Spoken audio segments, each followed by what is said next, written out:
AI is gonna take your jobs. Is that really gonna happen like the Industrial Revolution where all those jobs, handcrafting horse saddles or, hand tailoring clothing, will that all disappear? Although in most of the world we don't see those kinds of jobs anymore on the mainstream, we do see them more tailored to our high-end, like high skill, very well-crafted suits. In Japan, a lot of kimonos, most of them people make by handmade.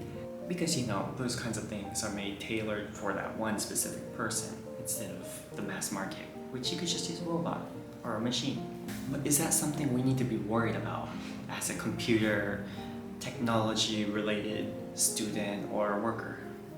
Let's get into that.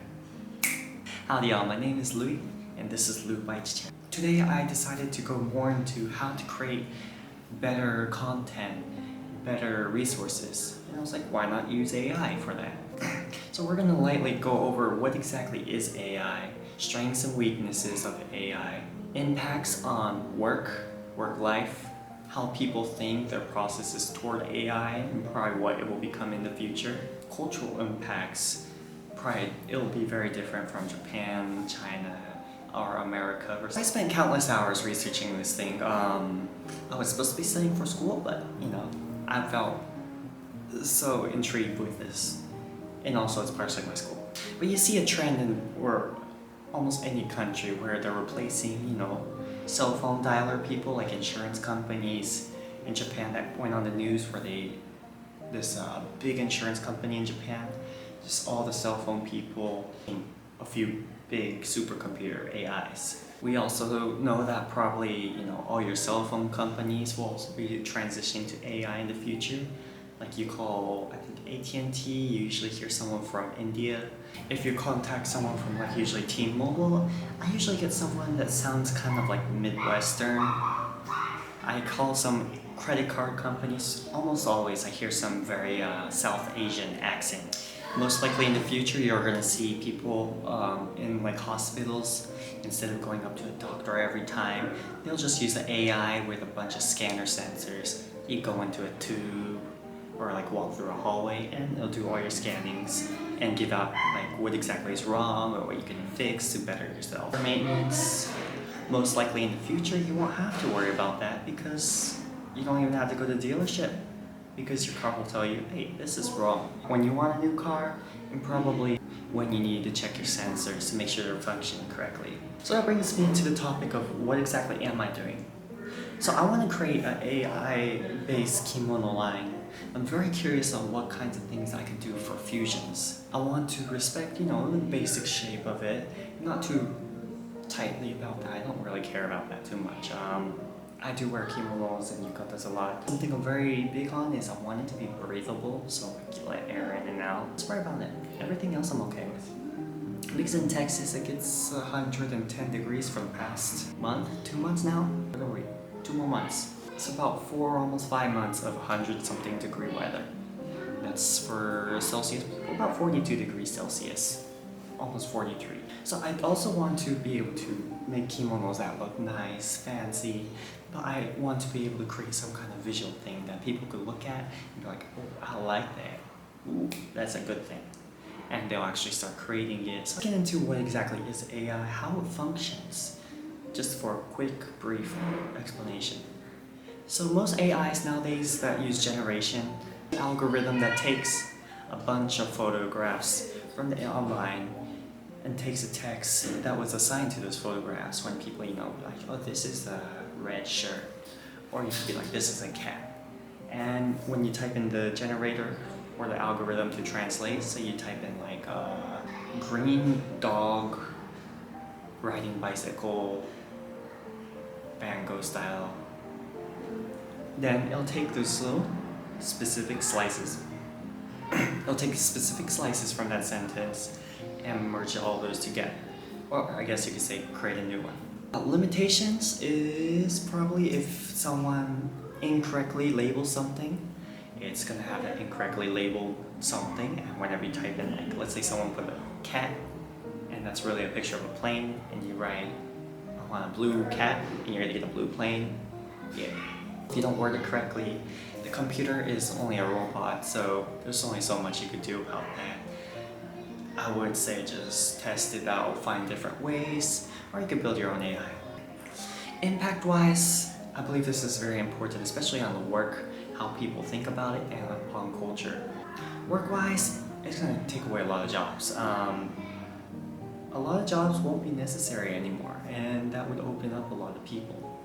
Whenever there's a lot of people open, without jobs, usually means a lot of people hopefully will become more creative or rebel. For how people think about it, acceptance, this and that, I would say there's probably a big fight gonna happen against, in America, South America, Africa, also Europe, where people are very non-accepting to this AI because it's taking their jobs.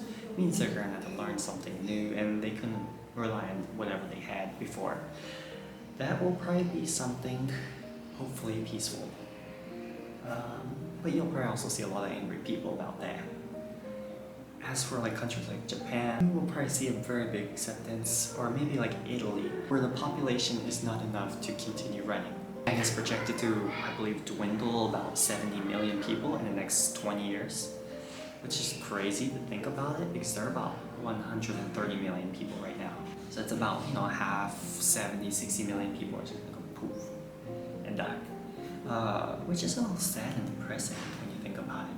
I'm very curious on what the government's going to do on that, what the people are going to do about that, and how that's going to change. There's going to be a massive structural change within the government, society, and probably Japan.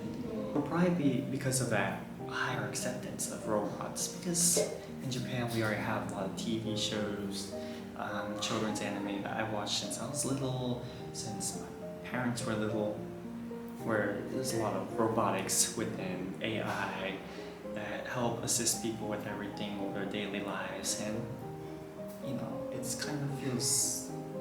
it does not feel too foreign. We kind of expect it to happen. As for culture, that's going to be a very different thing. It's almost impossible to predict what exactly is going to happen. Likely what's going to happen is the countries that are more accepting will have less problem with it. Countries that are very anti-change is going to see a major shift. Okay, so I really wanted to use this thing called Program AI or Open AI called DALL-E 2. I wasn't able to get access to it yet. I signed up, so it's already waiting. And I believe they're doing 5,000 people a day or a week. I think it was something like that when I heard from someone else. So I was like, ooh, I can't wait. So we decided to use midjourney today. So I used a few different ones. I wanted to try out Van Gogh.